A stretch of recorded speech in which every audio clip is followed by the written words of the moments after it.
If your surname is on this list, your family didn't come from Ireland generally. They came from one specific corner of it, a kingdom called Tir Chonaill, 40 miles of coast and mountain in the northwest, with its own kings, its own laws, and its own hereditary families who ran it.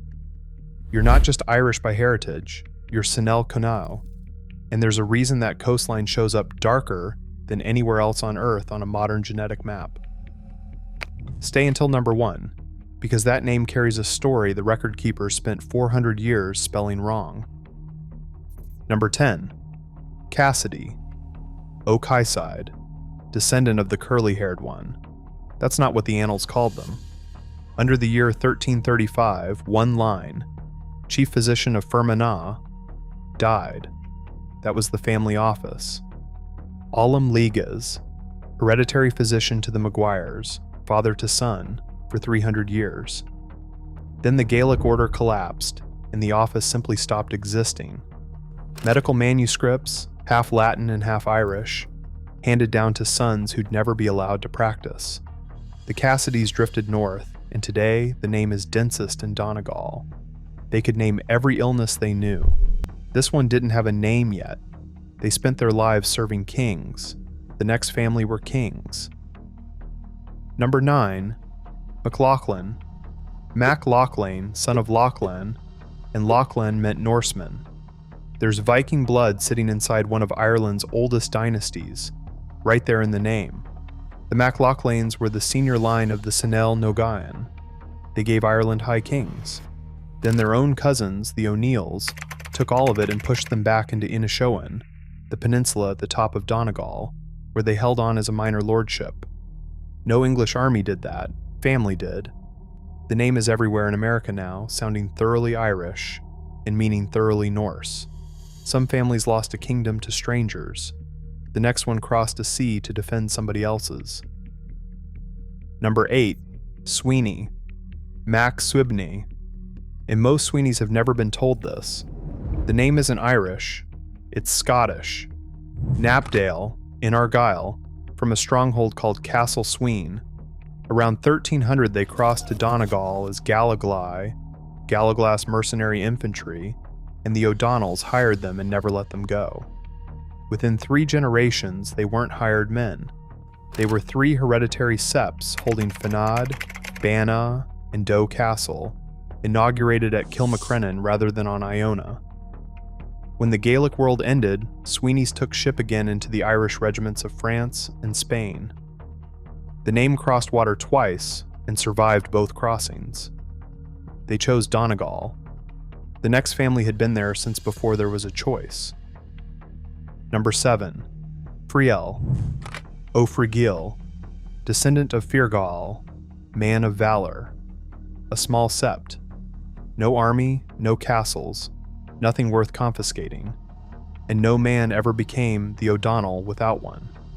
The Friels descend from Owen, brother of Colmcille, which made them the closest living kin to Donegal's saint, and they held the hereditary right to inaugurate the Lord of Tir Chonaill. Tradition says they were a Druid line before that. Nothing documents it. Then the king stopped being made, and the office vanished without a single law being passed against it. Somewhere there's a Friel who performed the last inauguration and didn't know it was the last. Power that was never written into a deed is very easy to delete, which is why the next family existed at all. Number 6. Ward, which sounds as English as a surname gets, and for many wards it is, from the Saxon weird, a watchman. But there's a second ward with no shared ancestor at all, Mac and Paird, son of the Bard, hereditary poets to the O'Donnells, from a townland still called Lettermac Ward. Their work was memory, a dynasty's entire lineage held in verse. In 1607, the poet Ogan Ruad MacAn Paird followed his patron into exile and kept writing in Louvain, in a language now attached to no country. Then a clerk heard Paird and wrote Ward, and a family of Irish poets became indistinguishable from a family of English guards. 2 names, 1 spelling. Most wards have no idea which one they carry. If that landed, and number 1 is the one that stays with you, Take 5 seconds for like and subscribe. 5 names left, and they get heavier from here. Number 5, Boyle, O Bowighill. The meaning is disputed, the rash one, or one who holds a valuable pledge. The position isn't. The O'Boyles were one of the 3 ruling kindreds of Tir Chonaill, with a whole barony in West Donegal named after them, Boyle. Third most common surname in the county. Here's what reframes the rest of this list.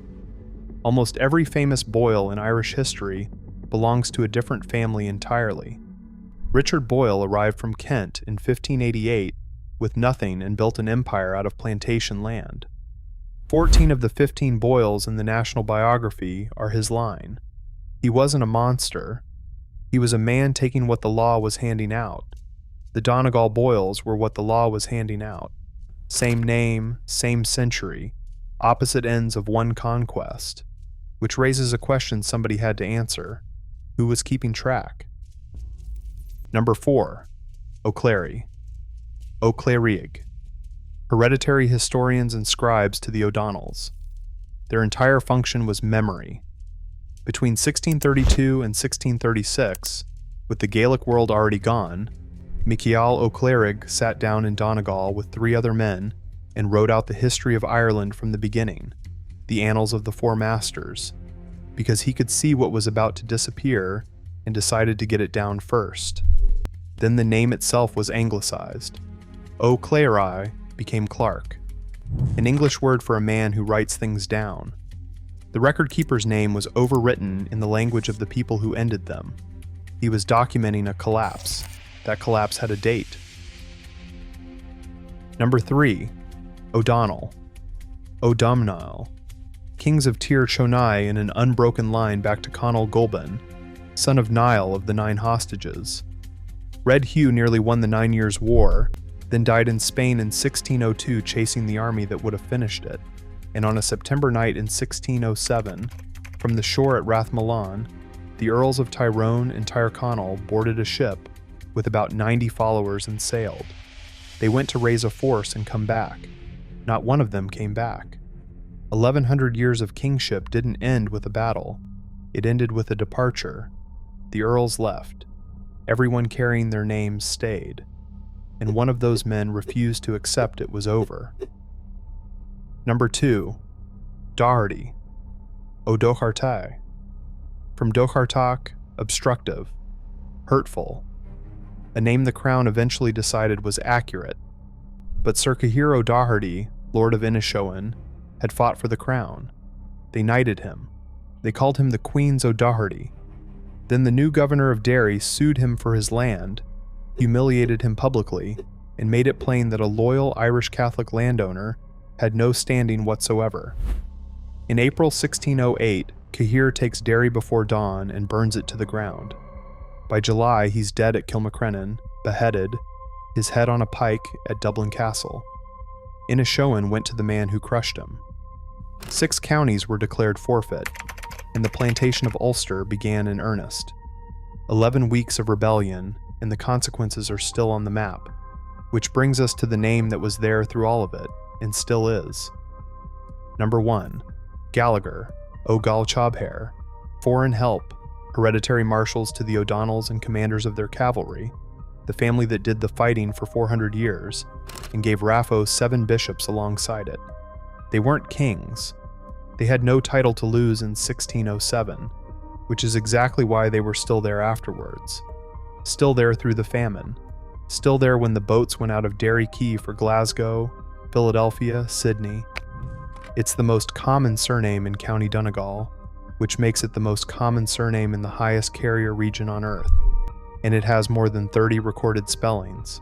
Gallagher, Gallagher, Gallagher, Gollihar. Not because the family changed, because 30 clerks heard one word and wrote down 30 different things. 10 names, 10 offices, 1 kingdom, physicians, poets, historians, kingmakers, marshals, all of them marrying inside the same 40 miles of coast for 800 years. That isn't a romantic detail. That's the mechanism. It's why a genetic map of these islands shades that one peninsula darker than anywhere else. and why roughly 1 in 54 people with North-Irish ancestry carries the same inherited variant for hemochromatosis. A surname is a clue about where your people stood. It is not a diagnosis. A ferritin test is. Somewhere tonight there's a kitchen table with a laptop open on that map, and a photocopied passenger list beside it. The same name spelled 3 ways in 3 columns. If your surname is on this list, it didn't survive by accident. Somebody carried it onto a boat and refused to put it down. So which one was yours? Drop your surname in the comments below, and if you know the spelling it had before somebody changed it, put that down too. I want to know which of the 10 landed closest to home.